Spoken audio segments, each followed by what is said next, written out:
આથી પ્રાપ્ત થઈ રહ્યા છે અમદાવાદના વિકાસગૃહમાં જે મહિલા ભાગી ગઈ હતી, ગુમ થઈ ગઈ હતી, જેની શોધખોળ ચાલતી હતી, તે 5 પૈકી 3 સગીરા પકડાઈ ગઈ છે. જી હા, સંતરામપુર પોલીસને 3 સગીરા મળી આવી છે.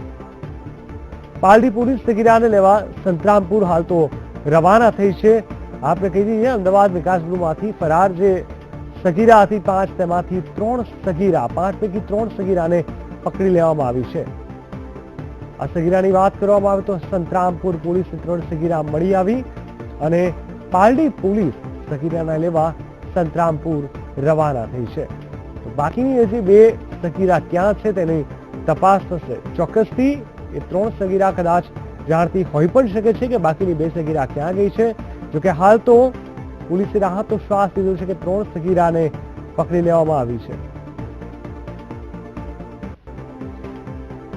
છેલ્લા 3-4 દિવસથી આ મામલો ઘણો ગરમાયો હતો, ચર્ચાનો વિષય બન્યો હતો. વિકાસગૃહને લઈને પોલીસ ઉપર પણ ઘણા બધા પ્રેશર ઉભા થયા હતા. એવા સમયે હાલ 3 સગીરાને સંતરામપુરથી પકડી લેવામાં આવી છે. આ 3 સગીરા ત્યાંથી મળી આવી છે. બાકીની 2 સગીરા હજુ ક્યાં છે તેની કોઈને જાણ નથી, પરંતુ ચોક્કસથી આગળના સમયમાં 3 સગીરાની પૂછપરછ થકી બાકીની સગીરા શું તેમને ઓળખતી હતી, ક્યાં ગઈ છે વગેરેના સવાલોના જવાબ મળે તેવી પૂરેપૂરી શક્યતા છે.